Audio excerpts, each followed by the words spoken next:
Saint, Saint, Saint est l'Éternel, Dieu des armées. Tu es saint, l'honneur et la gloire t'appartiennent à jamais. Tu es saint. Oh Dieu vit pour toujours, et que Jésus le Fils de ton amour demeure la seule raison de nos louanges. Ensemble avec les anges, dans les merveilles des rachetés, chantant à l'unisson, Alléluia,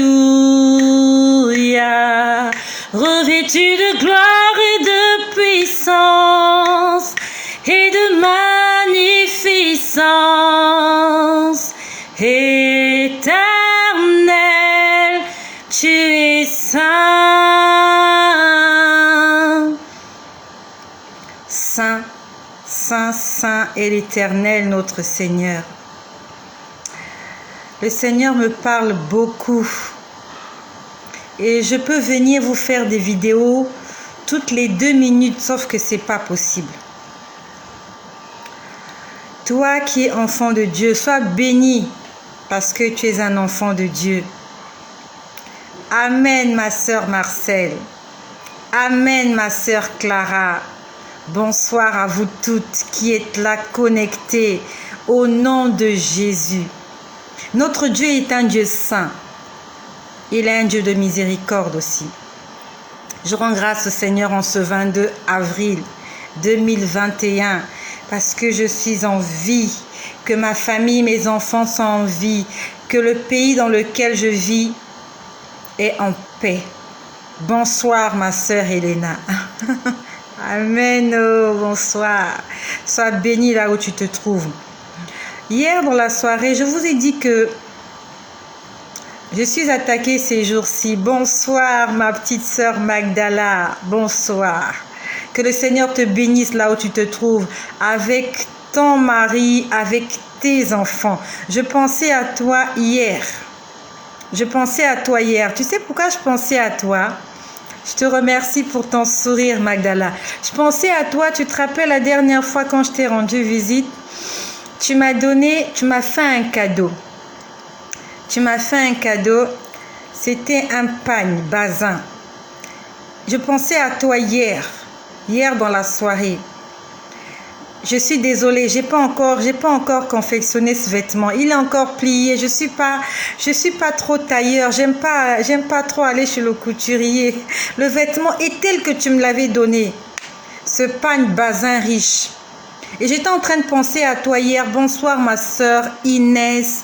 Bonsoir ma sœur Julia. Que le Seigneur vous bénisse partout là où vous vous trouvez.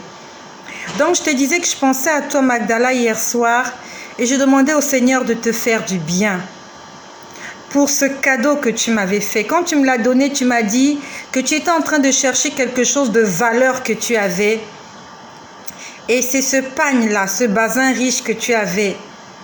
C'est ce pagne de valeur que tu m'as donné. Et je suis en train de dire, Seigneur, souviens-toi d'elle, de ce geste qu'elle a fait. J'étais en train de prier pour toi hier soir. Que le Seigneur te donne ce que ton cœur désire. Et je sais que ton cœur désire être en communion parfaite avec Dieu. Tu as envie d'entendre la voix du Seigneur audiblement. Tu as envie de voir des choses que l'œil humain ne peut pas voir. Et je déclare ce soir, 22 avril 2021, que le Seigneur t'exauce, que ce don qu'il a mis en moi, qu'il puisse te le donner au centuple. Que comme Élisée, que tu puisses avoir la double portion de ce que le Seigneur a mis en moi.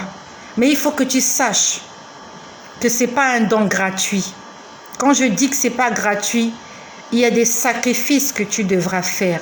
Il y a des efforts que tu devras fournir afin d'arriver là.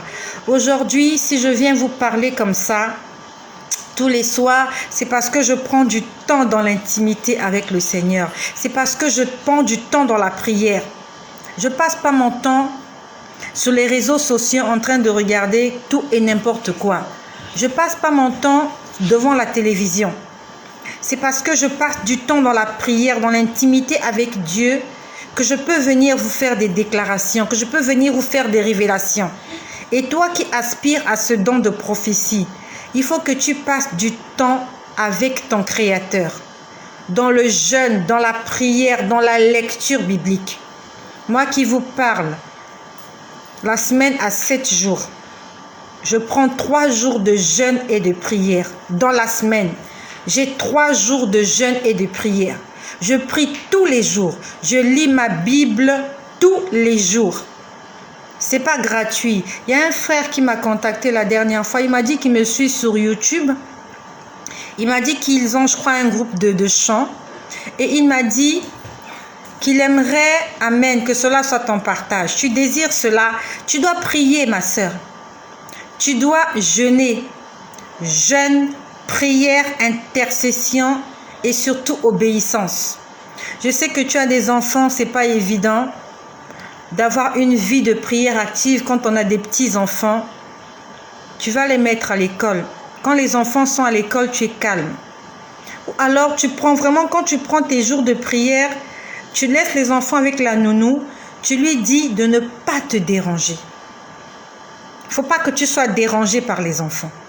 Et moi, il y a des temps comme ça. Je dis aux enfants, je ne veux écouter personne. Je ne veux être avec personne. Je veux être juste seul avec mon Dieu. Et il faut que tu puisses passer des moments comme ça. C'est pas possible que tu puisses avoir le don de vision si tu n'es pas entré dans l'intimité avec Dieu. Tu dois faire de Dieu ton mari.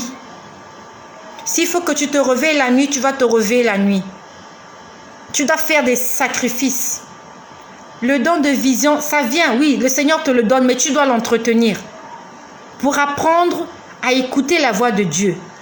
Pour apprendre, quand Dieu me montre ceci, ça signifie ceci. Quand je vois l'eau, ça signifie ça. Quand je vois le feu, quand je vois un fou, quand je vois un chien, quand je vois un véhicule. Mais c'est parce que tu passes du temps avec le Seigneur qu'il apprend.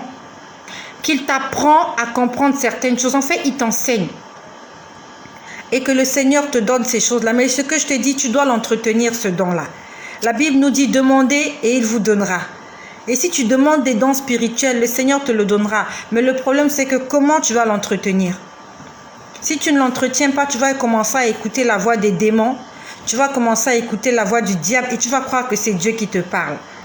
Donc, c'est en ayant de l'intimité avec Dieu où tu apprends à le connaître.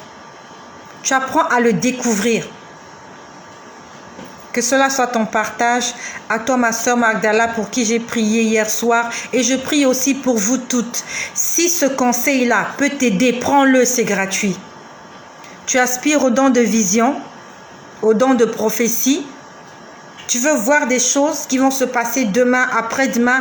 Tu veux entendre et voir tout ce qui se passe autour de toi. C'est dans le jeûne, dans la prière, dans l'obéissance, dans la sanctification, dans l'évangélisation, dans tout ce que Dieu aime que tu vas voir ces choses-là.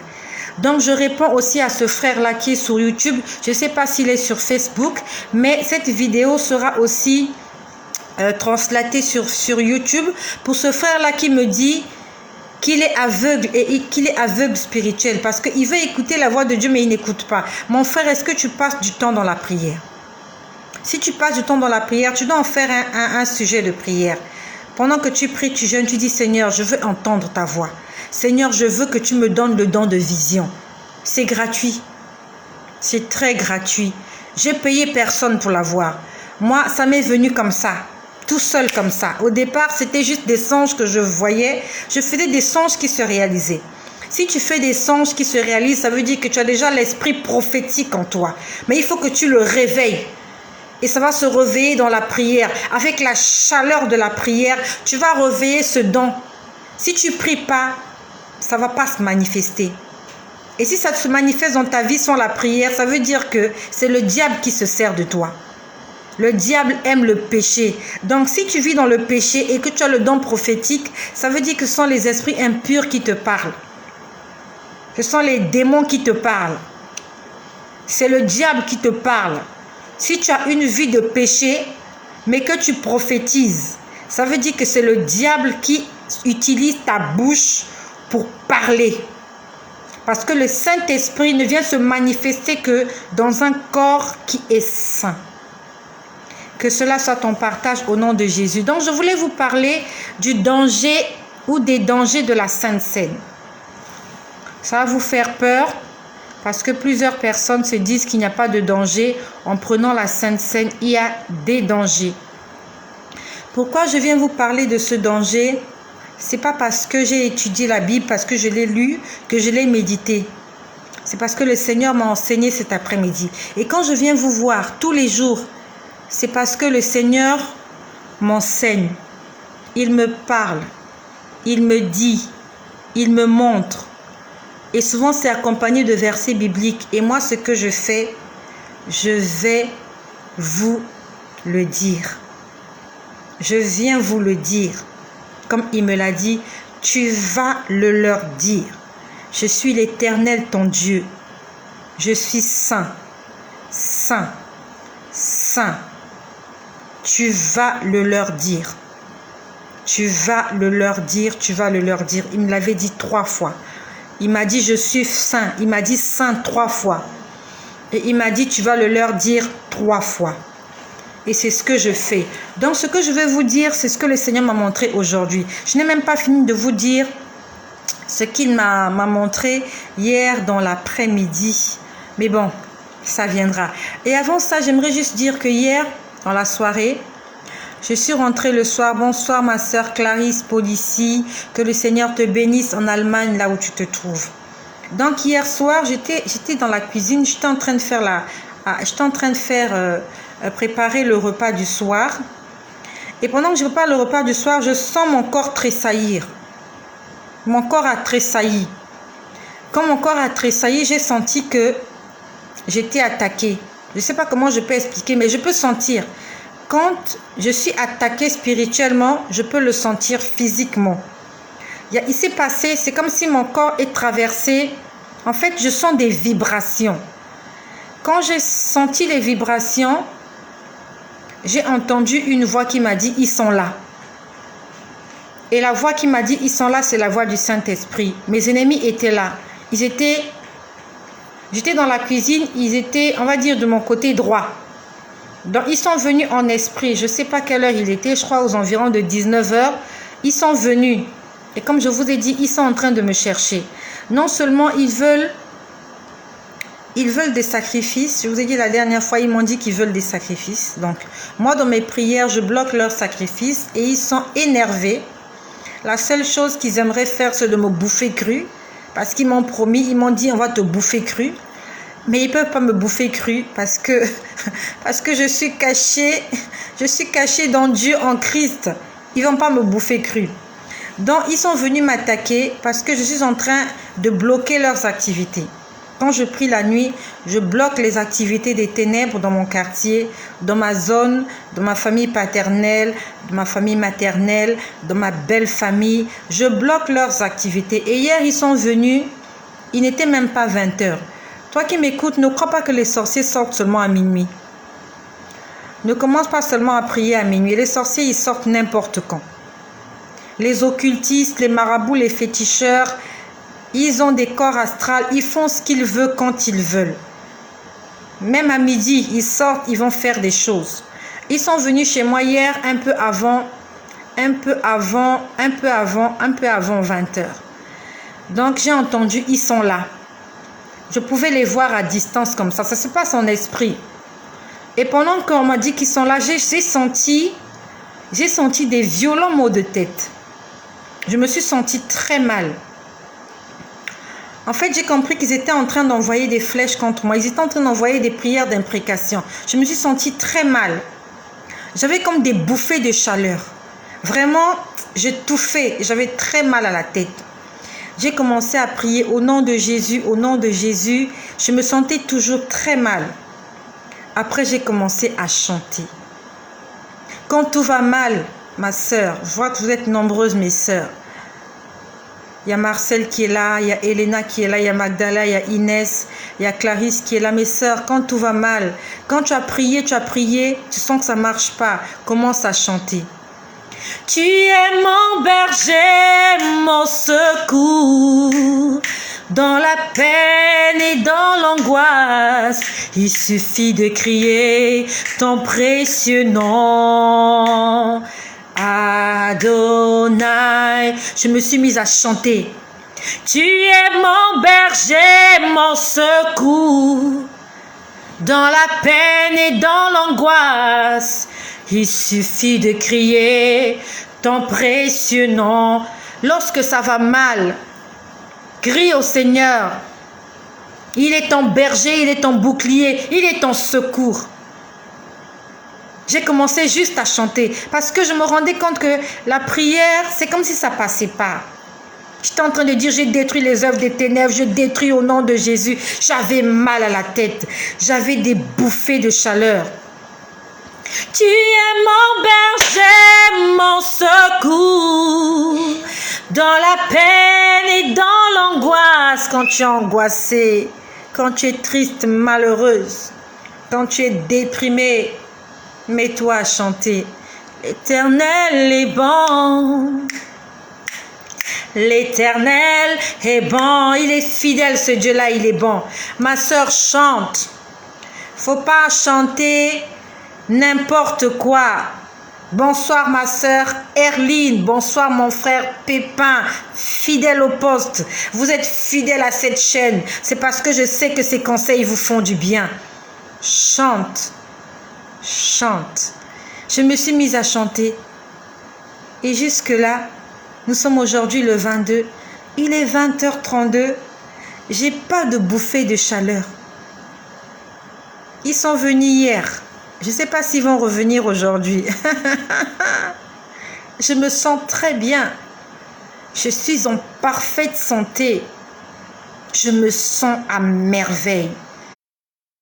Parce qu'il est mon bouclier, il est ma force, il est mon soutien. Il s'appelle l'Éternel des armées. Si la nuit tu vois les démons chez toi, mets-toi à chanter. Tu es mon berger, mon secours. Et le bon berger, il viendra à ton secours. C'était juste une parenthèse. Comme il est écrit dans Apocalypse 12, verset 11, ils ont vaincu à cause du sang de l'agneau et à cause de la parole de leur témoignage. Témoignons de ce que Dieu fait pour nous. Tu es dans ta cuisine, il y a des esprits qui viennent, ils te regardent. Tu es dans ta salle de bain, tu te laves. Ils viennent là, ils te regardent. Mais ils ne pourront pas te toucher. Parce qu'il y a un Dieu qui veille sur toi. Il s'appelle le bon berger, le bouclier. Moi, je peux les sentir quand ils viennent. Quand ils m'envoient des flèches, je peux le sentir. Peut-être que toi, tu ne peux pas le sentir. Alors, chante toute la journée. Si tu as mal à la tête, ce n'est pas la peine d'aller vite courir, chercher une aspirine, Non. Mets-toi d'abord à chanter. Peut-être que c'est une attaque. L'attaque démoniaque, ça ne se guérit pas avec des médicaments. Ce n'est pas avec du paracétamol que tu vas guérir ton attaque. C'est dans la louange, dans l'adoration. C'est en cherchant la présence de Dieu. Tu as mal à la tête, ma sœur, chante. Tu as mal au ventre, chante d'abord. Avant d'aller courir à la pharmacie, avant d'aller courir à l'hôpital, mets-toi d'abord à chanter. Peut-être qu'il y a des flèches qu'on est en train d'envoyer contre toi. Et ce n'est pas le paracétamol qui va te protéger contre les flèches enflammées de l'ennemi. Que cela soit ton partage dorénavant si tu te sens mal. Commence à chanter. Quand je ne sais comment le dire, je me mets à chanter. L'Éternel est bon. L'Éternel est bon. Bref, c'était juste un partage pour mes frères et pour mes sœurs. Si cela t'arrive, tu sais ce qu'il faut faire. N'aie pas peur du diable, n'aie pas peur des sorciers, n'aie pas peur des démons. Ce sont des petits esprits qu'on peut piétiner avec nos pieds. On va les écraser au nom de Jésus. Amen, je l'atteste. Sois béni, Marcel. Donc cet après-midi, pendant ma pause déjeuner, j'étais en train de prier. Et pendant que j'étais en train de prier, j'ai vu un tableau. Et hier, je vous ai dit que j'ai vu un tableau hier ou avant-hier. Le tableau que j'ai vu hier ou avant-hier, on avait écrit « Je pleure pour le jugement des nations ». Voilà, c'est ce que j'ai vu avant-hier. C'était pas hier, c'était avant-hier. Et aujourd'hui, quand j'étais en train de prier pendant ma pause déjeuner, j'ai vu un tableau. L'Éternel est bon pour moi. Amen, ma sœur Elena. Donc, j'ai vu un tableau et sur le tableau, c'était écrit, né de nouveau. Voilà, que le Seigneur me rappelle. C'était écrit, né de nouveau, né de nouveau. Vraiment, je vais essayer de me rappeler parce que je n'ai pas noté ça. On avait écrit en fait, je vais vous dire ce que ça signifiait. Que si tu es né de nouveau a le pouvoir pour Dieu et par Dieu. Quelque chose comme ça. Que quand tu es né de nouveau, tu reçois un pouvoir. Ce pouvoir que tu reçois, tu le reçois de la part de Dieu. Et Dieu te donne ce pouvoir, c'est pour son œuvre. En fait, c'est ce que ça signifiait. Donc, c'était écrit « Né de nouveau, fort pour Dieu et par Dieu ». Quelque chose comme ça. C'était écrit sur le tableau. Quand j'ai vu ça, né de nouveau, je sais que tu sais ce que ça signifie être né de nouveau. Être né de nouveau, c'est devenir une nouvelle créature. Avant, tu étais un homme pécheur, tu étais une femme pécheresse. Et quand tu prends la décision de servir le Seigneur, tu abandonnes tous tes péchés. Tu abandonnes toutes ces choses que tu faisais qui attristaient le Saint-Esprit. Toutes ces choses que tu faisais qui attiraient la présence des démons dans ta vie.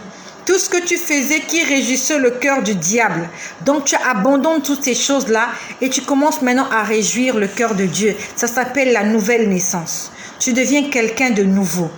Et Dieu a dit que quand tu es né de nouveau, il te donne un pouvoir. Et ce pouvoir qu'il te donne, ça vient de lui. Et il te donne ce pouvoir pour exercer le travail qu'il va te donner. C'est ce qui était écrit sur le tableau. En fait, c'est ce que ça signifiait. Quand j'ai vu cela, j'ai dit, Seigneur, qu'est-ce que ça signifie? Après, je vois la morgue. Je vois la morgue, je vois des casiers. J'ai déjà été à la morgue, mais je ne suis jamais entrée là où on met les corps des gens. Mais j'ai vu la morgue avec des casiers. Les casiers étaient fermés. On avait ouvert un casier et on s'apprêtait à mettre quelqu'un dans ce casier à la morgue. Ce casier était un peu élevé. Il y avait des casiers partout. C'était fermé. Et ce casier-là était un peu en hauteur et on l'a ouvert pour mettre le cadavre d'une personne.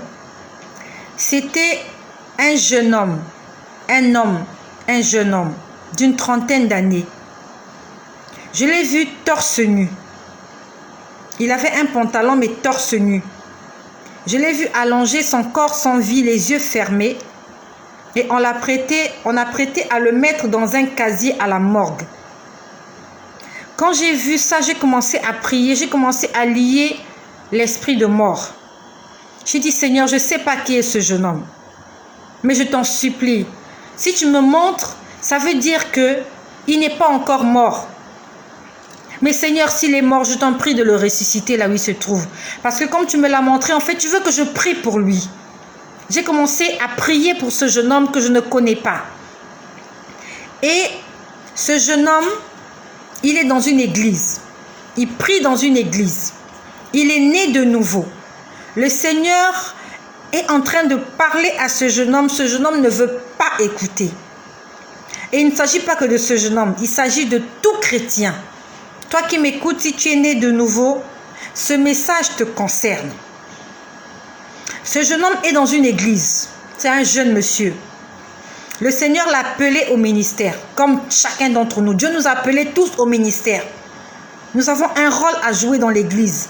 Toi qui m'écoutes, peut-être que tu vas juste à l'église, tu écoutes la parole, tu te lèves, tu t'en vas. Tu as un rôle dans l'église. Tu dois exercer une activité dans l'église. Ne reste pas les bras ballants. Entre dans un département. Commence à évangéliser. Fais des choses que le Seigneur va agréer. Ne reste pas juste là, oui, je suis juste à l'église, je vais, j'écoute, quand je finis, je me lève et je suis parti. Et en dehors de ça, de quelle manière le Seigneur t'utilise? Est-ce que tu prêches l'évangile? Est-ce que tu amènes des âmes au Seigneur? Est-ce que tu travailles dans l'église? Est-ce que tu balayes l'église? Est-ce que tu fais des choses? Bonsoir mon frère Henri, Dieu veille. Que le Seigneur te bénisse là où tu te trouves. J'aimerais bien parler de notre verset biblique, mais aujourd'hui, je vais vous parler de la Sainte Seine. J'aimerais vous demander si vous avez lu la Bible, mais je vous laisse avec votre conscience. On s'est entendu que tous les jours, nous allons lire la Bible. Voilà, je vous laisse avec votre conscience. Donc, je vois ce jeune monsieur qui va à l'église. Il sait qu'il a un appel du Seigneur, mais il ne veut pas écouter. Donc, je l'ai vu être à l'église, dans sa famille, au sein de sa famille, dans sa famille restreinte, on lui a donné un petit nom. Il a un petit nom. En dehors du prénom qu'il a dans son acte de naissance, il a un petit nom. Et je n'ai pas envie de prononcer ce nom-là pour qu'on me dise juste qu'elle a indexé telle personne. Il a un petit nom. Moi, je prends l'exemple. Moi, dans ma famille restreinte, on m'appelle Mamie. En fait, c'est un petit nom qu'on m'a donné quand j'étais petite. Mamie, Mamie. Donc, quand quelqu'un m'appelle Mamie, je sais que c'est quelqu'un qui m'a connu. Il y a des gens comme ça qu'on appelle Doudou, Dada, Coco, Lily, voilà, c'est un petit nom comme ça qu'on lui a donné, mais qui n'est pas dans son acte de naissance. Il est à l'église. Et le Seigneur pouvait me le montrer. Il est assis sur les bancs à l'église. Le Seigneur me dit, je suis en train de lui parler. Il ne veut pas écouter. Je suis en train de lui parler. Il ne veut pas écouter. Il m'a dit, voilà ce qui va lui arriver. Il va mourir et on va le mettre dans un casier à la morgue. Il était en train de parler d'un enfant de Dieu, chrétien, né de nouveau. Il va à l'église. Il a été baptisé par immersion. Il prend la Sainte Seine. Et quand j'ai dit au Seigneur, Seigneur, qu'est-ce qu'il a fait? Qu'est-ce qu'il a fait pour mériter la mort? Le Seigneur me dit, il prend indignement mon corps. Le Seigneur a dit qu'il prend indignement le corps du Christ. Nous pouvons le lire dans le livre de 1 Corinthiens au chapitre 11, à partir du verset 29. Tu peux le lire, si tu as ta Bible, va l'ouvrir. 1 Corinthiens chapitre 11, verset 29, il est écrit ainsi. Car celui qui mange et boit sans discerner le corps du Seigneur, on parle de la Sainte Seine. La Sainte Seine, c'est le dernier repas du Seigneur. Le Seigneur, avant de mourir, il a pris un dernier repas avec ses disciples. C'était du vin et du pain sans levain. Et ça a commencé pour les enfants d'Israël lorsqu'ils sortaient d'Égypte, lorsqu'ils ont fêté la Pâque. C'est ce que tous les chrétiens prennent lorsqu'on fête la Pâque. Donc c'était la Pâque et c'était le dernier repas du Seigneur. Et le Seigneur était avec ses disciples en train de leur dire qu'ils devaient mourir. Donc, nous sommes dans 1 Corinthiens au chapitre 11, au verset 29. On nous parle de la Sainte Seine. Car celui qui mange et boit sans discerner le corps du Seigneur, mange et boit un jugement contre lui-même. Si tu te lèves, tu vas prendre la Sainte Seine juste parce que il faut que le pasteur te voie prendre la Sainte Seine. Il faut que les frères de l'église te voient prendre la Sainte Seine, alors que tu sais que ta relation avec le Seigneur n'est pas parfaite. Mon ami, ne te lève pas. Ne pars pas prendre la Sainte Seine parce que le pasteur a dit que tout le monde doit prendre la Sainte Seine. Si tu sais que ta vie n'est pas en communion avec Dieu, ne te lève pas. La Bible nous dit pendant que tu présentes ton offrande, si tu te rappelles que ton frère a quelque chose contre toi, dépose ton offrande et va d'abord te réconcilier avec ton frère. Avant de prendre la Sainte Seine, si tu te rends compte qu'il y a des choses dans ta vie qui ne sont pas en droiture avec les commandements de Dieu, demande pardon au Seigneur et prends la décision d'abandonner le péché. Pas parce que tu vas prendre la Sainte Seine, mais parce que tu dois être sauvé. Si tu demandes pardon au Seigneur, tu dois abandonner ce péché. Ne demande pas pardon pour dire je demande pardon parce que je dois prendre la Sainte Seine, le pasteur va me voir. Mais entre-temps, au fond de ton cœur, tu sais que tu vas encore commettre les mêmes erreurs. La Bible nous dit que tu es en train de boire un jugement contre toi-même. Les hommes vont t'applaudir. Ah, le frère, elle vit. Ah, la sœur, elle vit dans la sanctification. Hein? Elle est zélée. Elle prend la Sainte Seine. Mais si tu vis dans le péché, le Seigneur est en train de t'interpeller sur ce péché-là. Tu n'as pas envie de l'abandonner. Le Seigneur dit que tu es en train de boire un jugement contre toi-même. Le verset 30. C'est pour cela qu'il y a parmi vous beaucoup d'infirmes et de malades, et qu'un grand nombre sont morts. Ce frère-là, il va mourir, pas parce qu'il est malade, pas parce qu'on l'a envoûté, pas parce qu'il a le Covid. Il va mourir parce qu'il est dans l'église, le Seigneur est en train de l'interpeller, il ne veut pas changer et il continue à prendre indignement le corps du Christ. Il vit dans le péché et il prend la Sainte Seine. Et le Seigneur m'a dit, regarde, il va mourir. Mon frère, ma sœur, j'ai prié pour toi afin que tu ne meurs pas.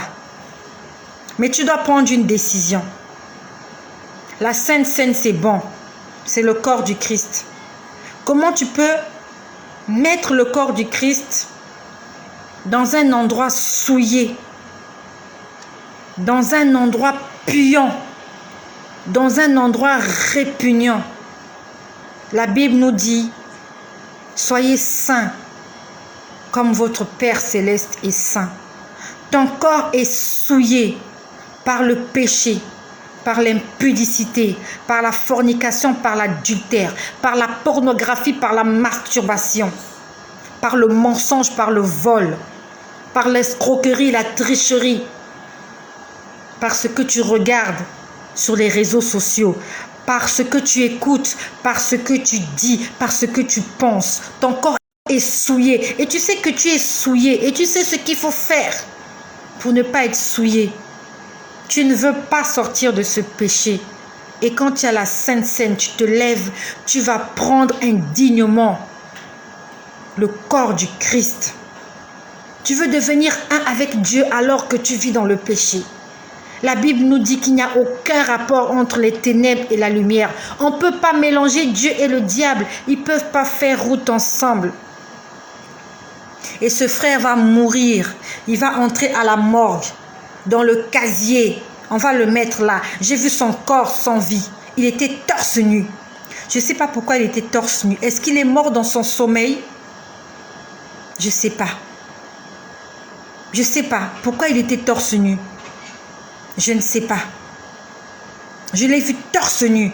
On mettrait son corps dans un casier de la morgue. Toi qui m'écoutes, je ne sais pas si tu prends la Sainte Seine. Attention à la Sainte Seine. On ne blague pas. C'est pour toi peut-être un petit bout de pain avec une coupe de jus de raisin que tu prends. Mais dans le monde spirituel, c'est quelque chose d'explosif. C'est une bombe. Si tu sais que tu vis dans le péché, ne prends pas la Sainte Seine. Ça va te tuer. Le verset 31, non, le verset 30 dit, c'est pour ça que parmi vous, il y a des infirmes. Pas seulement des infirmes physiques. Tu peux être infirme financièrement. Tu peux être infirme, je ne sais pas moi, n'importe quelle infirmité. Peut-être que tu n'arrives pas à te marier. C'est une infirmité. Tu n'arrives pas à concevoir, c'est une infirmité. Tes affaires ne marchent pas, c'est une infirmité. Est-ce que tu t'es déjà posé la question de savoir pourquoi est-ce que les choses ne marchent pas autour de toi? Tu vois le diable partout. Tu vois les sorciers partout. Tu vois les démons partout. Peut-être que tu prends indignement le repas du Seigneur. C'est pour ça que tes affaires sont infirmes. Il a dit c'est pour ça qu'il y a des malades. Et c'est pour ça qu'un grand nombre sont morts. Non seulement mort spirituellement, mais mort physiquement. Ce frère-là, il va mourir. Physiquement, il va mourir, on va l'enterrer, on va le pleurer. Parce qu'il a pris la Sainte Seine indignement. Ma sœur Astino, je sais pas si tu sais ce que c'est que la Sainte Seine, c'est le repas du Seigneur. Ma sœur Elena, je vois l'Aurore qui est là, je vois Marcel, je vois mon frère Henri qui est là, je vois Erline, je vois Pépin, je vois Clarisse, je vois Inès, je vois Magdala, je vois Julia, je vois Clara. Est-ce que vous savez ce qu'on appelle la Sainte Seine? Et est-ce que vous prenez la Sainte Seine dans vos églises? Et pour terminer, quand vous allez prendre la Sainte Seine, certains l'appellent la communion. Mais dans la Bible, on ne nous parle pas de la communion, on nous parle de la Sainte Seine, du repas du Seigneur, le dernier repas du Seigneur. Est-ce que je vois quelqu'un qui a répondu? Elena, oui. Tu prends la Sainte Seine dans ton église. Pépin, oui. Je vous en prie, répondez-moi. Elena, oui. L'Aurore, oui. Tu prends la Sainte Seine. Moi, non. Elena, non. Elena, quand tu dis non, tu ne prends pas la Sainte Seine?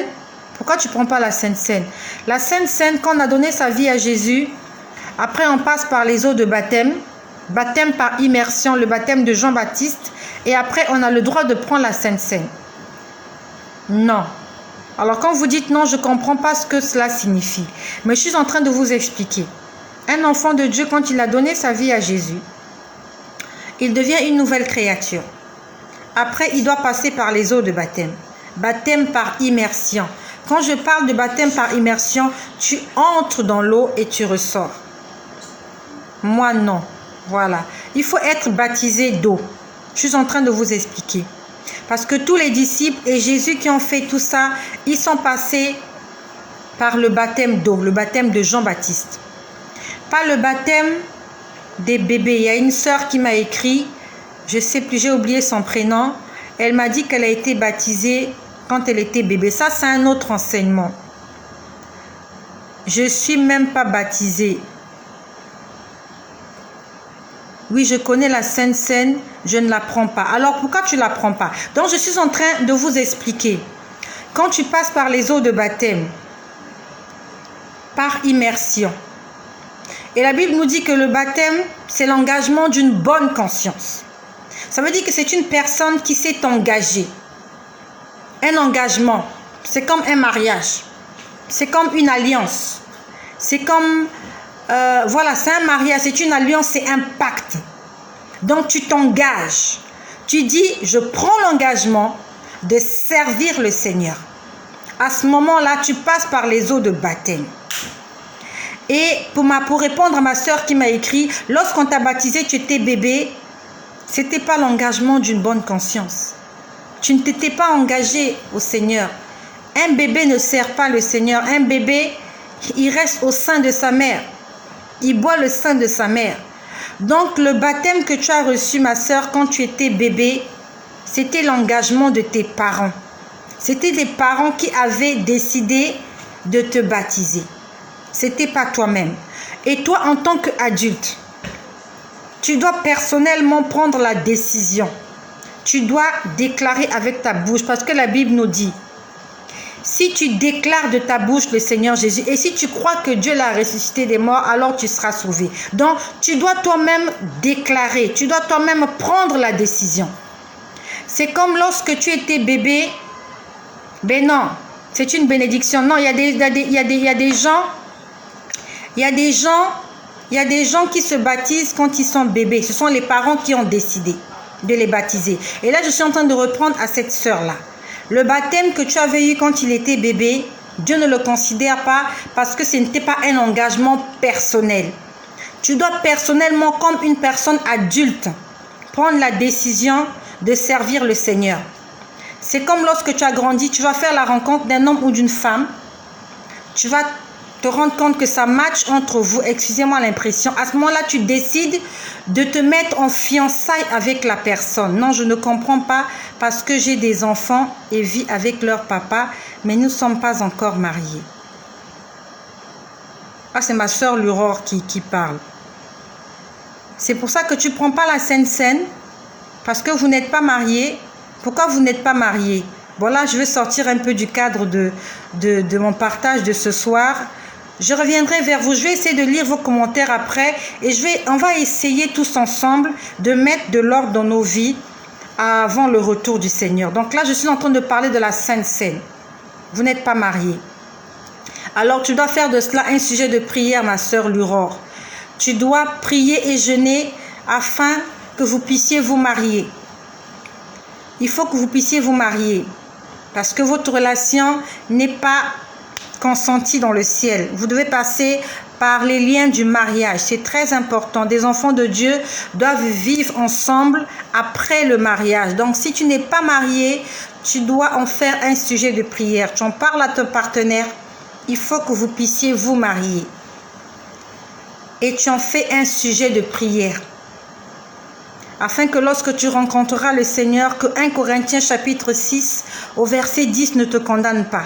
Et se dire, verset dit, aucun impudique n'héritera le royaume des cieux. Donc ma sœur, tu dois en faire un sujet de prière. Donc je parle de la Sainte Seine. Si tu prends la Sainte Seine, tu dois avoir une relation parfaite avec ton Dieu et aussi avec ton prochain. Parce que la Bible nous dit, recherchez la paix avec tous et la sanctification, sans laquelle personne ne verra le Seigneur. Si tu n'es pas en paix avec ton prochain, si tu as des ennemis, tu n'hériteras pas le royaume des cieux. Parce que la Bible nous dit, si tu ne pardonnes pas à ton prochain, le Père Céleste ne te pardonnera pas non plus. Donc nous devons être en parfaite communion avec notre prochain. Un enfant de Dieu n'a pas d'ennemis. Même si quelqu'un ne te parle pas, toi, tu n'es pas là-dedans. Toi, tu continues à l'aimer comme Dieu t'a dit, tu dois aimer tout le monde. Tu aimes ton prochain comme toi-même. Et tu dois être en accord avec Dieu.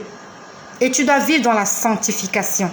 À ce moment-là, quand tu as la Sainte Seine, tu as le droit d'aller prendre la Sainte Seine. Mais si tu te comportes comme ce frère qu'on m'a montré l'après-midi, le Seigneur est en train de lui parler, de l'interpeller. Chez les protestants, quand on est bébé, ça s'appelle bénédiction. Oui, on bénit les enfants. Ça, je suis d'accord avec toi, mon frère Pépin. Chez nous aussi, quand un enfant naît, on le présente au Seigneur. Comme lorsque Jésus est né, Marie et Joseph sont allés avec lui dans le temple pour le présenter. Mais sauf qu'il y a certaines personnes qui baptisent les bébés. Ils les baptisent au nom du Père, du Fils et du Saint-Esprit. Ils disent bien, je te baptise. Ils n'appellent pas ça bénédiction ou présentation. Ils appellent ça baptême. Et quand l'enfant grandit, il dit, j'ai déjà été baptisé. C'est de ça que je parle. Ça va à l'encontre de ce que la Bible nous dit. Le Seigneur nous a dit, je suis le chemin. Ça veut dire que nous devons marcher sur ce chemin. Nous devons faire ce que Jésus a fait. Là où il est passé, nous devons marcher sur les empreintes de Jésus. Jésus, quand il allait se faire baptiser chez Jean-Baptiste, il était déjà un homme adulte. Il était un homme conscient, responsable de ses actes. Et c'est ce baptême-là que nous devons suivre. Quand nous allons dans les eaux de baptême, nous devons être des personnes conscientes. Nous avons pris l'engagement de servir le Seigneur. Donc, aujourd'hui, nous allons parler des dangers de la Sainte Seine. Attention à la Sainte Seine. Et je prie le Seigneur que ce message puisse parvenir à ce frère. C'est pour ça que je t'invite, s'il te plaît, il y a un bouton juste sur ta gauche. Appuie dessus, ça s'appelle partager. Il y a quelqu'un qui a besoin d'entendre ce message. Si tu sais que ta relation avec le Seigneur n'est pas parfaite, ne prends pas la Sainte Seine. Ne passe pas à la table du Seigneur indignement. Tu vas être infirme. Tu vas être malade. Et peut-être que tu vas mourir. Et je prie le Seigneur que ce frère à qui il est en train de parler, ce frère qui l'interpelle, ce frère, toutes ces sœurs, toutes ces personnes que Dieu est en train d'interpeller, qui puissent mettre de l'ordre dans nos vies. Mettons de l'ordre dans nos vies. C'est possible de vivre sans péché. C'est possible. Si Dieu a dit soyez saints, c'est parce qu'il sait que nous pouvons être saints. La Bible nous parle des hommes droits et intègres qu'il y avait dans la Bible. Il y avait des hommes droits et intègres. Abraham était un homme droit et intègre. Noé était un homme droit et intègre. On nous parle de Siméon. Siméon était un homme droit et intègre. Lorsque tu lis le livre de Job, au chapitre 1, on dit que Job était un homme droit et intègre. C'est possible d'être des hommes et des femmes intègres. Ça veut dire qu'ils marchent dans l'obéissance, qu'ils marchent dans la sanctification. Que le nom de Jésus soit béni dans vos maisons là où vous vous trouvez. Soyons des hommes et des femmes intègres, marchant dans l'obéissance à notre Seigneur Jésus-Christ. Et surtout, partageons ce message pour sauver la vie d'un frère, la vie d'une sœur qui n'est pas au courant des dangers de la Sainte Seine. Que le nom de Jésus soit